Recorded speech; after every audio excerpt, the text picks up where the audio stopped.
मुख्यमंत्री देवेंद्र फडणवीस हे नागपूरमध्ये आले होते। त्यांची पत्रकार परिषद पार पडली आहे। यावेळी त्यांनी अफवा पसरवल्याने ही घटना घडली असल्याचं म्हटलं आहे। आतापर्यंत 104 जणांची ओळख पटल्याचंही त्यांनी म्हटलंय। तर हिंसाचार करणाऱ्या सर्वांवर कारवाई होणार आहे। नुकसानग्रस्तांना 3 ते 4 दिवसात भरपाई मिळणार असल्याचंही त्यांनी सांगितलंय। तर वाहनांची तोडफोड झालेल्यांना नुकसान भरपाई देणार असल्याचंही मुख्यमंत्री फडणवीस यांनी म्हटलंय। हिंसा पसरवणाऱ्या पोस्ट करणाऱ्यांना सह आरोपी करणार। हिंसाचारात झालेलं नुकसान आरोपींकडूनच वसूल करणार। आरोपींनी नुकसान भरपाई न दिल्यास संपत्ती जप्त करण्याचा इशारा मुख्यमंत्री देवेंद्र फडणवीस यांनी दिला आहे। जे दंगेखोर दिसतात त्यांच्यावर अटक करण्याची कारवाई पोलिसांनी सुरू केली आहे। 104 लोक आतापर्यंत आयडेंटिफाय झाले आहेत, ज्यामध्ये 92 लोकांना अटक केली आणि 18 वर्षाच्या खालचे विधी संघर्षित असल्यामुळे त्यांच्यावर ज्या प्रकारची कायद्याने कारवाई करता येते ती कारवाई करण्यात आली आहे। जो व्यक्ती दंगा करताना दिसतोय, दंगेखोरांना मदत करताना दिसतोय, अशा प्रत्येकावर कारवाई ही करण्याची मानसिकता या ठिकाणी पोलीसची आहे। त्या दृष्टीने पोलिसने कारवाई सुरू केलेली आहे। मुख्यमंत्री देवेंद्र फडणवीस यांची पत्रकार परिषद झाली। या पत्रकार परिषदेमध्ये त्यांनी या संपूर्ण घटनेची माहिती दिलेली आहे। नागपुरातील घटना गंभीर, हल्लेखोरांना सोडणार नाही असा इशारा यावेळी मुख्यमंत्री देवेंद्र फडणवीस यांनी दिला आहे। तर हिंसाचारातील बांगलादेशी कनेक्शनचा तपास सुरू असल्याचंही त्यांनी सांगितलेलं आहे।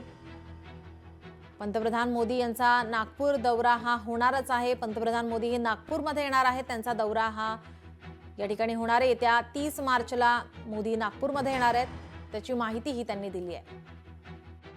ज्या लोकांचं नुकसान झालेलं आहे, गाड्या फोडणं, काहींच्या पार्शली गाड्या फुटल्या आहेत, त्या सगळ्यांना पालकमंत्र्यांनी स्वतः लक्ष घातलेलं आहे। त्या सगळ्यांना नुकसान भरपाई ही येत्या 3 ते 4 दिवसात दिली जाईल। नागपूरमध्ये हिंसाचार झाला आणि त्यानंतर आज मुख्यमंत्री देवेंद्र फडणवीस याचा आढावा घेण्यासाठी आज नागपूरमध्ये आले होते। त्यांची पत्रकार परिषद पार पडलेली आहे। अफवा पसरवल्याने ही घटना घडल्याचं त्यांनी म्हटलंय। तर आतापर्यंत 104 जणांची ओळख पटलेली आहे। नागपूर घटनेचा आढावा या ठिकाणी देवेंद्र फडणवीस यांनी घेतलेला आहे। हिंसाचार करणाऱ्या सर्वांवर कारवाई होणार असल्याचं त्यांनी म्हटलंय। तर नुकसानग्रस्तांना 3 ते 4 दिवसात भरपाई मिळणार असल्याची माहिती मुख्यमंत्री देवेंद्र फडणवीस यांनी दिली आहे। वाहनांची मोठ्या प्रमाणात तोडफोड झालेली आहे आणि त्यांना नुकसान भरपाई सुद्धा देणार असल्याचं मुख्यमंत्री देवेंद्र फडणवीस यांनी म्हटलंय। हिंसा पसरवणाऱ्या पोस्ट करणाऱ्यांना सह आरोपी करणार असल्याचंही सांगितलं आहे। तर हिंसाचारात झालेलं नुकसान आरोपींकडूनच वसूल केलं जाणार आहे। आरोपींनी नुकसान भरपाई न दिल्यास संपत्ती जप्त करणार असल्याचंही मुख्यमंत्री देवेंद्र फडणवीस यांनी इशारा दिला आहे। आरोपींमधील काही जण अल्पवयीन असल्याची माहितीही मुख्यमंत्री फडणवीस यांनी दिली। हिंसाचारात झालेलं नुकसान आरोपीकडूनच आता वसूल केलं जाणार आहे। नुकसान भरपाई न दिल्यास आरोपींची संपत्ती जप्त केली जाणार असल्याचं मुख्यमंत्र्यांनी म्हटलं आहे।